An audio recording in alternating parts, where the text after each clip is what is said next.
নীতি আয়োগের রিপোর্টে মানচিত্র বিতর্ক। নীতি আয়োগের পশ্চিমবঙ্গের রিপোর্টে বিহারকে দেখানো হয়েছে পশ্চিমবঙ্গ হিসেবে। এতে তীব্র ক্ষোভ প্রকাশ করেছেন মুখ্যমন্ত্রী। চিঠি লিখেছেন নীতি আয়োগকে। মমতা বন্দ্যোপাধ্যায়ের দাবি, তাদের ক্ষমা চাইতে হবে।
লিখেছেন, এটা শুধু প্রযুক্তিগত ভুল নয়, এটা পশ্চিমবঙ্গের সম্মান এবং পরিচিতির অপমান। নীতি আয়োগের সরকারি প্রকাশনায় এমন ভুল দেখেই বোঝা যাচ্ছে রাজ্যগুলিকে কতটুকু সম্মান করে তারা। দেশের নীতি নির্ধারণ করে এই সংস্থা, এমন কাজ এই সংস্থার বিশ্বাসযোগ্যতা নিয়ে প্রশ্ন তুলে দেয়। এবার তো নীতি আয়োগের রিপোর্ট প্রকাশনার গুণগত মান এবং বিশ্বাসযোগ্যতা নিয়েই প্রশ্ন উঠে যাবে। অবিলম্বে ক্ষমা চাইতে হবে নীতি আয়োগকে এবং ভুল শুধরে নিতে হবে। মোদী সরকার ক্ষমতায় আসার পর যোজনা কমিশন বন্ধ করে দেয়। তার পরিবর্তে তৈরি হয় নয়া থিঙ্ক ট্যাঙ্ক নীতি আয়োগ। এই নীতি আয়োগের বৈঠক ঘিরে নানা বিতর্ক হয়েছে। মুখ্যমন্ত্রী মমতা বন্দ্যোপাধ্যায় এও অভিযোগ করেছেন যে নীতি আয়োগে তার বক্তব্য শেষের আগে তার মাইক্রোফোন বন্ধ করে দেওয়া হয়। কেন্দ্রের তরফে যদিও এই অভিযোগ অস্বীকার করা হয়, এরপর থেকে মুখ্যমন্ত্রী আর নীতি আয়োগের বৈঠকে যাননি। এই টানাপোড়েনের মধ্যেই এবার নীতি আয়োগের ম্যাপে বিহারকে দেখানো হয়েছে পশ্চিমবঙ্গ হিসেবে, জানিয়ে ফের হাওয়া গরম। নীতি আয়োগের ওয়েবসাইটে বিহারের ম্যাপ দেখানো হচ্ছে, এটা কিন্তু অনিচ্ছাকৃত নয়। আমাদের বিশ্বাস এটা ইচ্ছাকৃত ভুল, এবং এই ইচ্ছাকৃত ভুলের মাধ্যমে বাঙালিকে বারংবার শায়েস্তা করার চেষ্টা, এবং বাঙালি এই নির্দিষ্ট বিষয়টা অবগত বলেই 2021-2024 তাদেরকে শিক্ষা দিয়েছে। এবং আজকে এই নীতি আয়োগের ওয়েবসাইটে যেভাবে পশ্চিমবঙ্গকে বিহারের ম্যাপ দিয়ে দেখানো হলো, এই বাঙালি কিন্তু বিজেপিকে এবং নরেন্দ্র মোদীকে এবং তাদের এই সরকারকে কোনোদিন ক্ষমা করবে না। নীতি আয়োগের যারা আধিকারিক, তারা বাংলার ম্যাপটা ভুলে গিয়ে তারা ভুল না জেনে তারা বিহার বলবে, এটা তো সম্ভব নয়। একটা ছোট টেকনিক্যাল এরার, সেটাকে নিয়ে আজকে আপনি এত বড় একটা ইস্যু করছেন। ক্ষমা চাওয়ার কথা আপনার বাংলার মানুষের কাছে। নিউজ 18 বাংলা। কেন্দ্রীয় নেতৃত্বের তলবে দিল্লিতে গিয়ে দিলীপের গলায় ক্ষোভ। দল কোনো দায়িত্ব না দিলে তিনি সক্রিয়, স্পষ্ট বার্তা দিলীপের। পার্টির মিটিংয়ে চেয়ার না দেওয়ার অভিযোগ। অনেকেই তাকে পার্টি ছাড়া করার চেষ্টা করেছিলেন। বিস্ফোরক দিলীপ। 26-এর ভোটে দল দায়িত্ব দিলেই সেই মতোই পদক্ষেপ, মন্তব্য প্রাক্তন বিজেপি সাংসদের। সক্রিয় আমি আছি, পার্টির সাংগঠনিক কাজে হয়তো সক্রিয় নেই। আমি আমার জীবনে বিভিন্ন কাজে সক্রিয় থাকি। পার্টি আমাকে কোনো দায়িত্ব দেয়নি। আবার বাংলায় নির্বাচন আসছে, সেই জন্য পার্টি যদি মনে করে আমাকে যা দায়িত্ব আমি সেটা করবো। ইলেকশন আসুক, পার্টি ঠিক করবে কে লড়বে। আমার নিজের জায়গা খড়গপুর, যদি লড়তে ওখানেই লড়বো, পার্টি সেটা ঠিক করবে। পার্টির লোকসভা আমাকে বললো যাও বর্ধমান, তো আমি বর্ধমানে গেলাম। তো লাভ ক্ষতি কি হয়েছে সবাই জানে। সেটা পার্টির ভাবা উচিত। পার্টির মিটিং আমাকে চেয়ারই দেওয়া হতো না, আমি তো কাজ করেছি, আমি পার্টি ছেড়ে চলে যাইনি। যারা আমাকে পার্টি ছাড়াতে চেয়েছিল অনেকজন, তারা খুব চেষ্টা করেছে। দিলীপ ঘোষ ছাড়বে কোনো বলেনি। দীঘার জগন্নাথ ধাম দর্শনের পর দলের অন্দরেই প্রশ্নের মুখে। দিল্লিতে দাঁড়িয়ে ফের একবার দলের একাংশকে সপাটে জবাব দেন দিলীপ। কর্মীরা নন, দলের কিছু লোক অস্বস্তিতে ছিলেন। মুখ্যমন্ত্রী গুরুত্ব দেওয়ায় কিছু লোকের কষ্ট হয়েছে, কটাক্ষ দিলীপ ঘোষের। মমতা বন্দ্যোপাধ্যায়ের প্রশংসা করে দেওয়ার পর দল অস্বস্তিতে পড়েছিল, এটা তো আমি তো সবার প্রশংসা করি, কারোর সঙ্গে আমার শত্রুতা নেই। প্রশংসা করবো না কেন? যারা এত বড় কথা বলছে তাদের নামে অত কেস আছে, আর যাকে নিয়ে এত চর্চা তার নামে কেস নেই। আর তার যার নামে কেস নেই, চোর ডাকাত বলে কেউ প্রমাণ করেন, তার সঙ্গে কি আমি বসি? আমি খারাপ হয়ে গেলাম? দীঘায় যাওয়াতে পার্টি কর্মীরা অস্বস্তিতে ছিলেন, যেটাকে বয়কট কর্মীরা নয়, কিছু লোক অস্বস্তিতে ছিল। সমস্যাটা ওটা যে মমতা ব্যানার্জি আমাকে এত গুরুত্ব দিয়েছেন কেন, এই জন্যই অনেকে কষ্ট পেয়েছে। দিল্লিতে কেন্দ্রীয় নেতৃত্ব শিবপ্রকাশের সঙ্গে সাক্ষাৎ, বাংলার বিধানসভায় ভোট নিয়ে আলোচনা, মন্তব্য দিলীপ ঘোষের। শিবপ্রকাশের সঙ্গে দেখা করতে এসেছিলাম, পুরোনো বন্ধু, একসঙ্গে কাজ করেছি। প্লাস পশ্চিমবাংলার আগামী নির্বাচনের প্রস্তুতি, রায়ের প্রস্তুতি, ওনারও মতামত দরকার, ওনার অভিজ্ঞতা আছে বাংলা সম্বন্ধে, তাই এই ব্যাপারে কথাবার্তা বলবো। 3 থেকে 77 হয়েছিল, 26-এ কি হবে আপনার এদিকে সেটা হয়েছিল, বাকিটা পুরো করার চেষ্টা হচ্ছে, আর 100 সংখ্যা লাগবে, সেটার জন্য প্রস্তুতি চলছে। প্রশ্নপত্রে বিপ্লবীদের সন্ত্রাসবাদী তকমা, প্রশ্ন বিতর্কে বিদ্যাসাগর বিশ্ববিদ্যালয় ইতিহাস অনার্সের 6ষ্ঠ সেমিস্টারে 12 নম্বর প্রশ্নে বিপ্লবীদের সন্ত্রাসবাদী বলে উল্লেখ।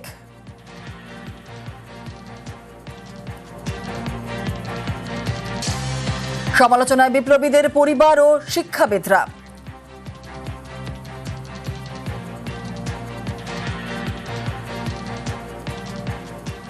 আমার বাবা দেশের জন্য প্রাণ দিয়েছিল, দিচ্ছে, ঠিক আছে। ক্ষুদিরামকে তারা সন্ত্রাসবাদী বলছে। 1905 সাল থাকতে বা তারও আগে ভগৎ সিং বা তারও আগে আনুষঙ্গিক আরও তো কেউ ছিল, তাদেরকেও তো সন্ত্রাসবাদী হিসেবে আমরা চালাচ্ছি। তাহলে আমরা ইতিহাসে কি শিখছি? আমাদের জেনারেশন কি শিখবে? বিমল দাসগুপ্তের ছেলে হিসেবে আমার খারাপ লেগেছে, আমি দেখেছি। পরাধীন ভারতে যারা নিজেদের জীবন বিপন্ন করে ভারতবর্ষের যে স্বাধীনতা এনে দিয়েছিলেন, তাদেরকে আমরা আখ্যায়িত করছি সন্ত্রাসবাদী হিসেবে। এই যে প্রশ্নপত্রের মধ্য দিয়ে ছাত্রছাত্রী মহল এবং সমাজের সর্বস্তরের যে বার্তা গিয়েছে তা অত্যন্ত নক্কারজনক। আমরা এই প্রশ্নপত্র বা এই ধরনের যে প্রশ্ন, তার তীব্র ধিক্কার এবং প্রতিবাদ জানাচ্ছি। প্রশ্ন বিতর্কে রিপোর্ট তলব এবং কার গাফিলতিকে বিপ্লবী বদলে সন্ত্রাসবাদী, গাফিলতি চিহ্নিত করে 24 ঘন্টার মধ্যে রিপোর্ট তলব এবং আগামীকাল জরুরি বৈঠকে উপাচার্য। এখন যেটা হয়েছে, যেটা ভুল হয়ে গেছে, সেটা তার সঙ্গে সঙ্গে কিছু রেকটিফাই করার মতো অন্য রাস্তা কিছু পাওয়া যাচ্ছে না। টাইপোগ্রাফিক্যাল এরর হয়ে গেছে। উপাচার্য মহোদয়ের নজরে যখন আনা হয়, উনি সঙ্গে সঙ্গে কন্ট্রোলার এবং অ্যাসিস্ট্যান্ট কন্ট্রোলারকে ডেকে একটা এনকোয়ারি করে কালকে রিপোর্ট দিতে বলেছেন। সেটা যেন তারা বিশদে লিখে দেখে, এনকোয়ারি করে যে এই ভুলটা কোন জায়গায় হয়েছে, কিভাবে হয়েছে, এবং আগামী দিনে এই ভুল থেকে যেন সবাই যারা অধ্যাপক অধ্যাপিকা যুক্ত আছেন তারা বিরত থাকেন এবং বেশি প্রিকশন নেওয়া যায়।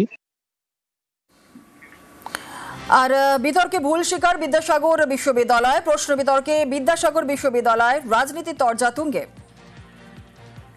অত্যন্ত নিন্দনীয় এবং লজ্জার ঘটনা। বিদ্যাসাগর বিশ্ববিদ্যালয়ের ইতিহাসের 6ষ্ঠ যে সেমিস্টার, সেখানে এই প্রশ্ন করা হয়েছে। দৃষ্টান্তমূলক শাস্তি চাই, তদন্ত করে। দেশের জন্য প্রাণ দিয়েছে, তারা দেশপ্রেমিক। আমি লজ্জা পাই, আমি ঘৃণা করি, আমি ধিক্কার জানাই এই ধরনের যারা কাজ করেছে।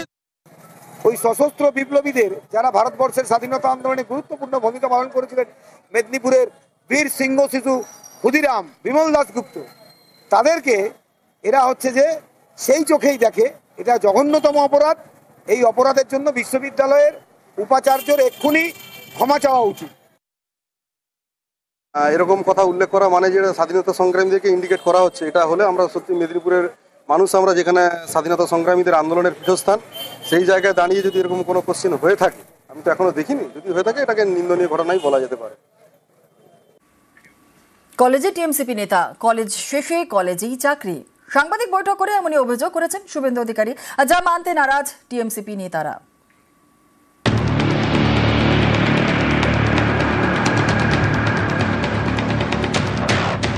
ক্যাম্পাস দখলে রাখতে কলেজের টিএমসিপি নেতাদের কলেজেই চাকরি দেওয়া হচ্ছে। মঙ্গলবার সাংবাদিক বৈঠক করে এমনই অভিযোগ করেন বিরোধী দলনেতা শুভেন্দু অধিকারী। 50 জন টিএমসিপি নেতার ছবি দেখান শুভেন্দু। বুধবার তাদের অনেকেই মুখ খুললেন, উড়িয়ে দিলেন শুভেন্দুর অভিযোগ। শুভেন্দু দাবি করেন, দার্জিলিং জেলা তৃণমূল ছাত্র পরিষদের সহ সভাপতি সৌরভ ভাস্কর শিলিগুড়ি কমার্স কলেজের ক্যাজুয়াল কর্মী। শুভেন্দুর এই দাবি খারিজ করে দিয়েছেন সৌরভ। পুরোটাই মিথ্যা। আমি কলেজের কোনো ক্যাজুয়াল কর্মীও না, কলেজের সঙ্গে কোনো আমার এসব ব্যাপারে কোনো যোগাযোগ নেই। ওনার মাথাটা খারাপ হয়ে গেছে, উনি পাগল হয়ে গেছেন। 26 ইলেকশনে বিজেপির হার নিশ্চিত জেনে উনি এই পাগলামি করছে। আমি আইনি পদক্ষেপ নিচ্ছি। মঙ্গলবার শুভেন্দু দাবি করেন বারাসাত জেলা তৃণমূল যুবর প্রাক্তন সভাপতি অভিজিৎ নন্দী মধ্যমগ্রাম কলেজের ল্যাব অ্যাসিস্ট্যান্ট। এ নিয়ে পাল্টা শুভেন্দুকেই কটাক্ষ করেছেন অভিজিৎ।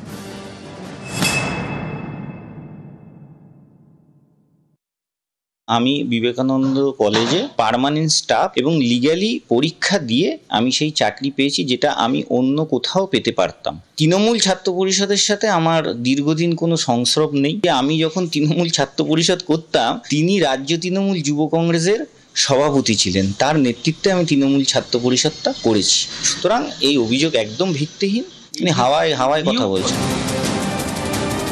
শুভেন্দু দাবি করেন টিএমসিপির প্রাক্তন সাধারণ সম্পাদক মণিকান্ত পাড়িয়া পার্থ চট্টোপাধ্যায়ের সাহায্যে সেট পাশ করে যাদবপুর বিশ্ববিদ্যালয়ে অ্যাসিস্ট্যান্ট প্রফেসর হন।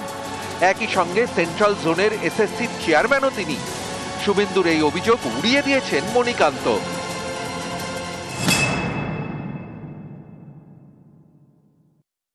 ওনার আমি মঙ্গল ও সুস্থতা কামনা করি। আর আমি কলেজে পড়াই না, যাদবপুর বিশ্ববিদ্যালয়ে পড়াই। যাদবপুর বিশ্ববিদ্যালয় আলাদা 5টা কলেজের মতো নয় কিন্তু। এই সমস্ত ছবি বক্তব্যের কোনো সারবত্তা নেই। মঙ্গলবার সাংবাদিক বৈঠক করে একের পর এক কলেজে বেআইনি নিয়োগের অভিযোগ তোলেন শুভেন্দু অধিকারী। 50টি কলেজে স্লাইড শো দেখান। দাবি করেন সবকটি ক্ষেত্রেই টিএমসিপি নেতারা বেআইনিভাবে কলেজে চাকরি পেয়েছেন। এদেরকে বিভিন্ন কলেজে অ্যাপ্লিকেশন নেওয়া হয়েছে। অ্যাপ্লিকেশন নিয়ে প্রথমে ক্যাজুয়ালে লাগিয়ে দেওয়া হয়েছে, তারপরে তাদেরকে রেগুলারাইজ করে দিয়েছে গভর্নিং বডি। এবং এই তালিকাতে 2-4টি অধ্যাপকও আছে, সিনিয়র এমপ্লয়ি, তাদের অগ্রাধিকার পায়নি। অল আর নোটোরিয়াস ক্রিমিনাল। শুভেন্দুর এই অভিযোগ অস্বীকার করে পাল্টা সরব হয়েছেন একের পর এক ছাত্র নেতা। নিউজ 18 বাংলা। সুরক্ষা জোর কলকাতা বিশ্ববিদ্যালয়ের কসবার ল কলেজে গণধর্ষণের অভিযোগের জের 170 কলেজে অ্যাডভাইজারি কলকাতা বিশ্ববিদ্যালয়ের। আর কলেজে পর্যাপ্ত সিসিটিভির পরামর্শ অ্যাডভাইজারিতে। হাজিরা খাতা সঠিকভাবে রাখার নির্দেশ বিশ্ববিদ্যালয়ের। কলেজে ঢোকা বেরোনোর সময় নির্দিষ্ট করতে হবে, আর ঢোকা বেরোনোর সময় কঠোরভাবে বজায় রাখতে হবে। ইউনিয়ন রুম বন্ধ কিনা নিয়মিত তথ্য দিতে হবে। শীঘ্রই কলেজে কলেজে অ্যাডভাইজারি বিশ্ববিদ্যালয়।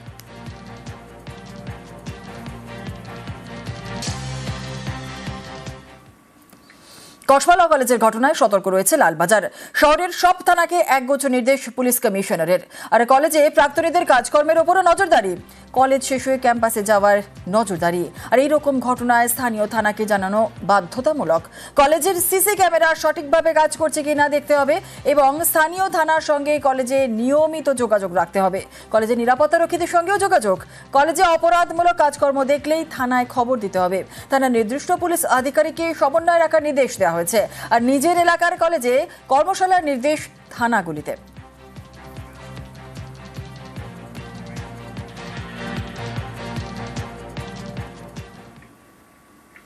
ক্রাইম সিনে যেতে পারবে না আরজি করের নির্যাতিতার পরিবার। আরজি খারিজে শিয়ালদা আদালতের নো অবজেকশন দেওয়ায় সিবিআইকে ভৎসনা বিচারকের। সিবিআইয়ের অবস্থা শোচনীয় বলেই মন্তব্য।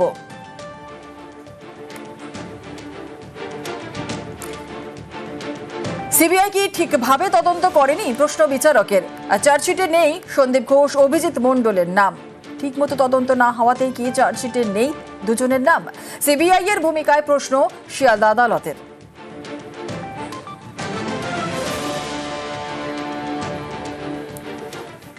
আমাদের সিবিআই তদন্ত নিয়ে প্রথম থেকেই একটা আমরা অসন্তোষ প্রকাশ করেছি। এইখানেতে সিবিআই এসে স্পেসিফিক্যালি বললো তাদের কোনো অবজেকশন নেই। সাহেবের যে অবজারভেশন রয়েছে, তাহলে কি সিবিআই নিজে ইনভেস্টিগেশন করতে পারছে না? তাহলে ওরা কি চাইছে যে আমরা প্যারালাল একটা ইনভেস্টিগেশন করি? সিবিআই তারা যে নিজেরা ঠিকমতো ইনভেস্টিগেশন করতে পারছে না সেই বক্তব্য রয়েছে।